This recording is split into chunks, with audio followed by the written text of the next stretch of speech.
Hello and welcome back to the Advisors in Focus video series partnered by Latrobe Financial.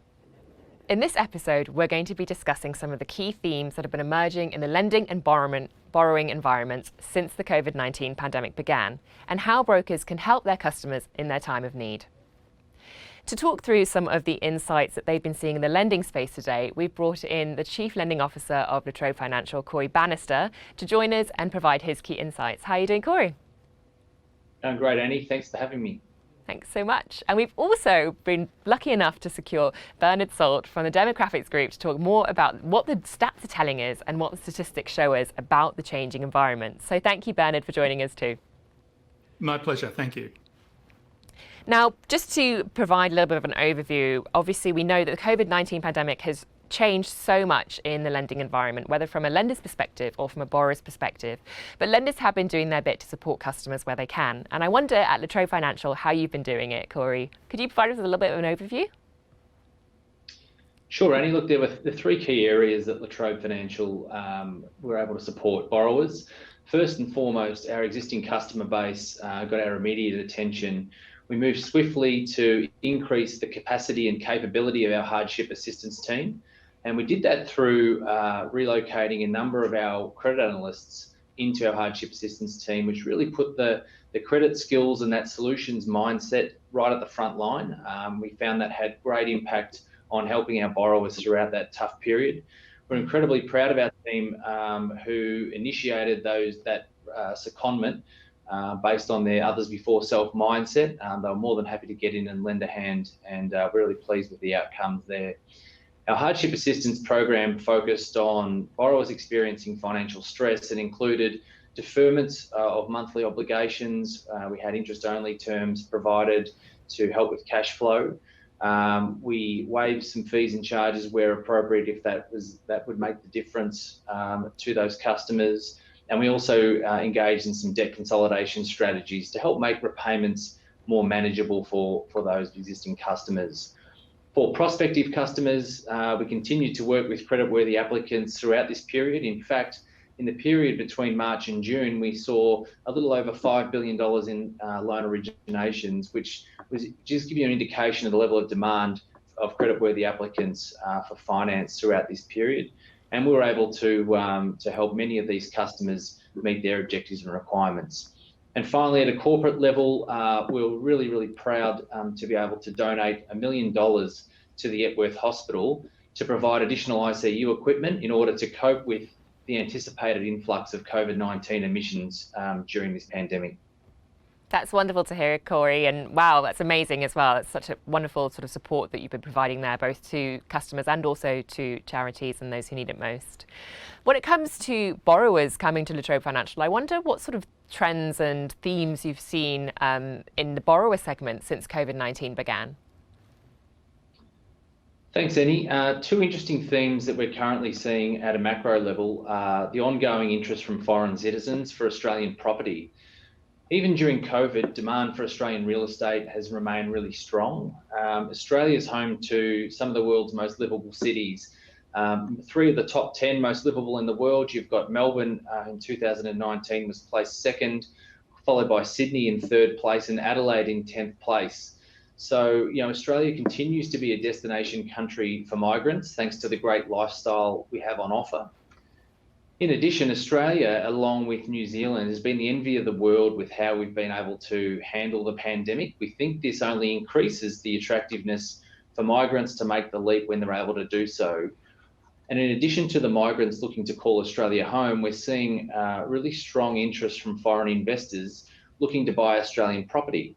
Australian real estate has long been seen as a stable and reliable investment, making it a top choice for foreign residents. And with property prices moderating due to the pandemic, partway through a period of price recovery, many investors are now seeing that now is a good time to establish their footprint for the future.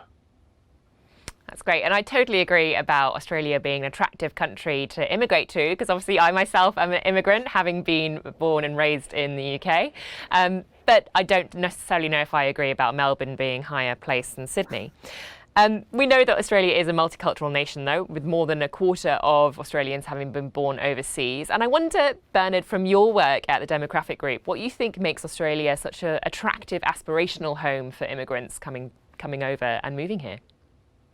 Well, I do think that Australia has a terrific reputation amongst people who are thinking of migrating and maybe choosing between any number of destinations.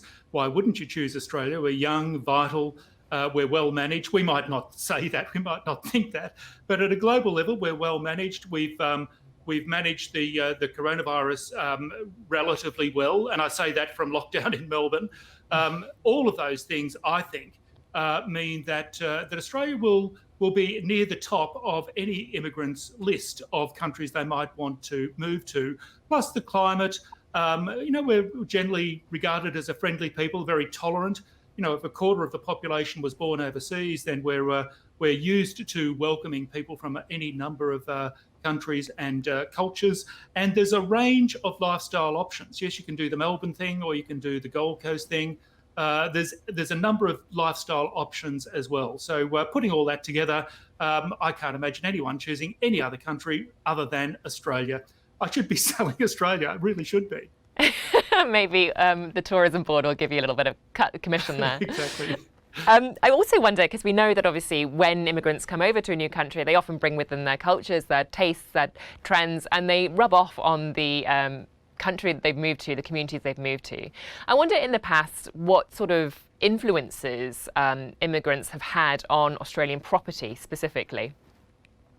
Well, there's no doubt that Australia's immigrant culture, immigrant groups, have had a profound impact on the shape of Australian housing, not just the quantum of properties that are sold. Of course, that drives the property industry, but it's also the way we lived. I reckon for about 150 years, Australians lived as if they were living in the suburbs of London, with 3-bedroom homes, 1 bathroom, an outside loo, that sort of thing. Along came the Greeks and the Italians in the 60s and 70s and said, well, actually, Australians, you have a Mediterranean lifestyle. You should have an indoor-outdoor way of living. And we actually adapted our homes. And so now you walk through a house to a kitchen family room with a big deck, or al fresco space that we call it at the moment. So you can see the way in which the Greeks, the Italians, that Mediterranean lifestyle. So it wasn't just tea and it wasn't just coffee and arugula and pasta, but it was also indoor-outdoor living that really appealed to Australians, that was brought to us by the Greeks and the Italians. But we Australians are a very absorbent lot. We cherry pick bits and pieces of incoming cultures in terms of their cuisine and living styles, and we choose the best to create an even better Australian fusion lifestyle, I think. That's definitely wonderful. And arugula, let me check, that's rocket, right? Arugula is rocket, yes. So, yeah, okay, good. Arugula and cappuccino, which Australians pronounce cappuccino initially. But again, we've very much embraced that Mediterranean lifestyle. It kind of fits. We're outdoorsy, we're casual, we love family, we love the outdoor space. And that was a very good marriage with the Greek, the Italian culture and lifestyle. It was it's a union fit, made in heaven, really. For Australian property. And I wonder then, looking forward, do you think that the makeup of immigrants moving to Australia will change? Will that influence, again, the types of property that people might want to buy? I wonder, Bernard, from your sort of work at the demographics group, have you seen any sort of trends so far in the types of immigrants that might be looking to move to Australia once they're able to?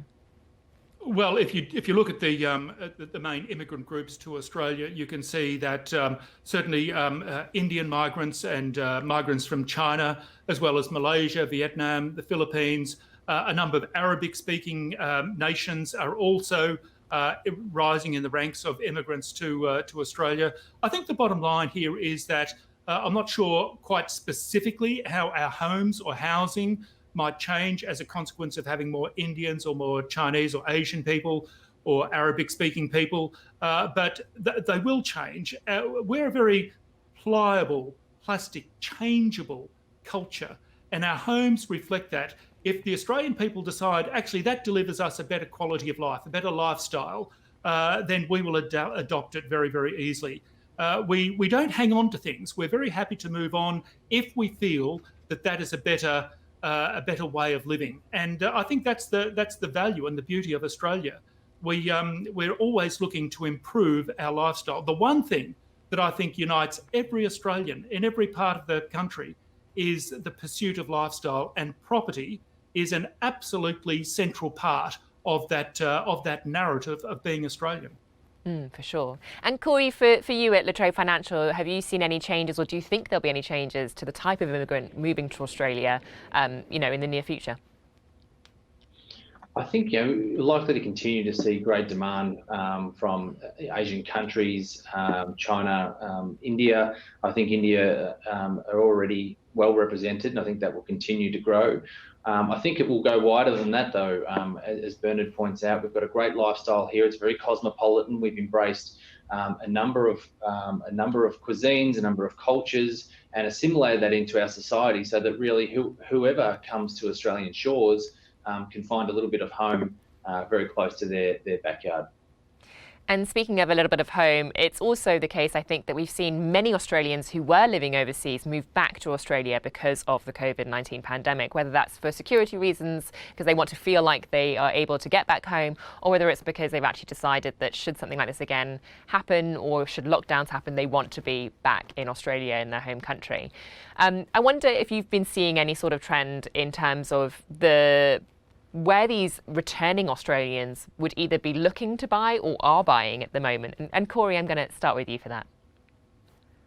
Thanks, Annie. You're right. I mean, that's certainly another theme that we're seeing. There's over 1 million Australians living and working abroad, and we are seeing the shift to home starting to accelerate on the back of COVID. I think, it is a shock that has meant people want to spend more time with their family and friends. So we're certainly seeing an increase in the number of expats looking to buy a home to return to, and those homes that they're returning to, we're seeing similar to other themes we've identified today, in that it's close to areas that they can see they spend the next 5 or 10 years, close to schools and transport and lifestyle. I think is very important to the people returning to home.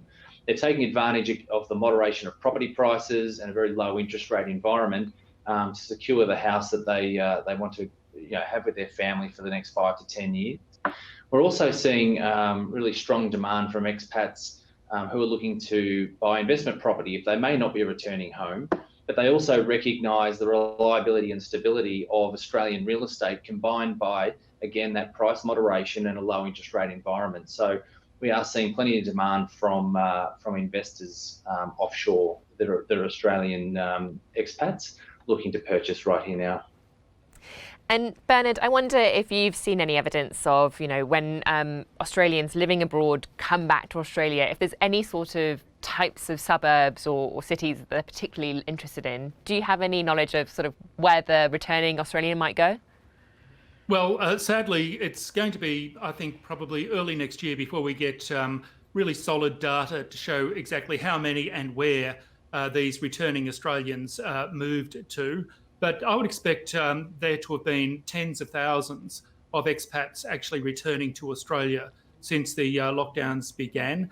And typically, if you look at the demography of Australians that live that overseas expat lifestyle, they tend to be very well educated. They tend to be younger, so maybe late 20s, 30s into their 40s, and quite entrepreneurial, quite ambitious, and quite well-to-do.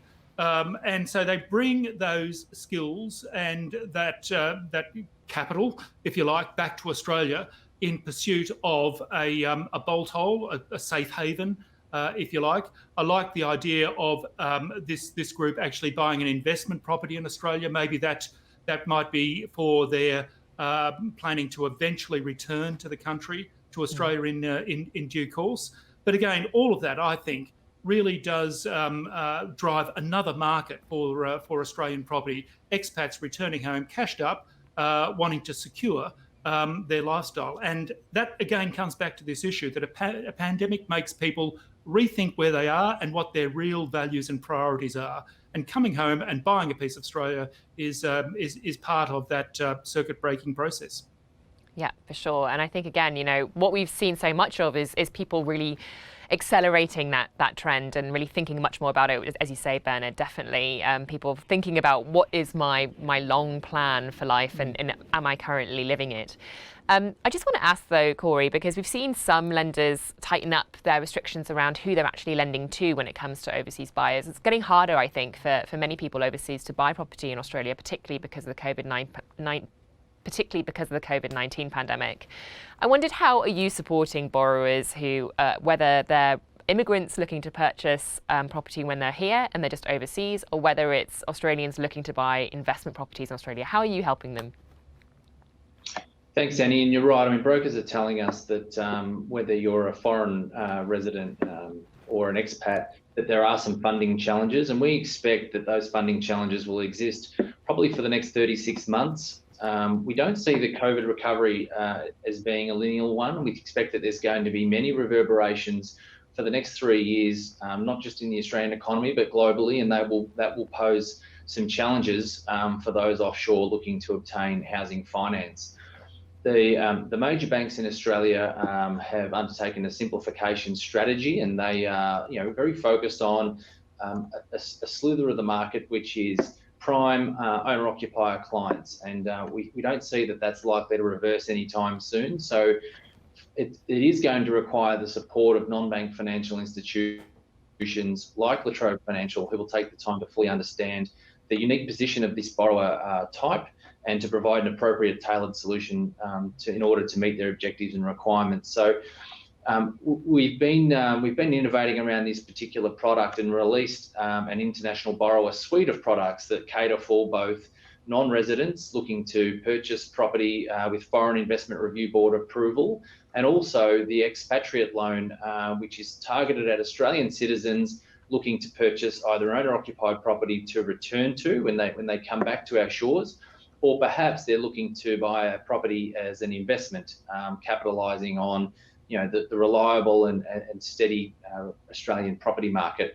And then finally, also, we're able to cater for Aussie expatriates that may already own property here that they left behind, and they're looking to rationalise or consolidate a number of debts. We're able to help them out as well. So, we think there's really strong growth potential for this particular product, and we're delighted to have it in the market. Amazing. Well, thank you both, gentlemen, for joining us today for the Advisor in Focus, partnered by Latrobe Financial, and for sharing your insights in what we can expect to see in immigration and returning Australians as well.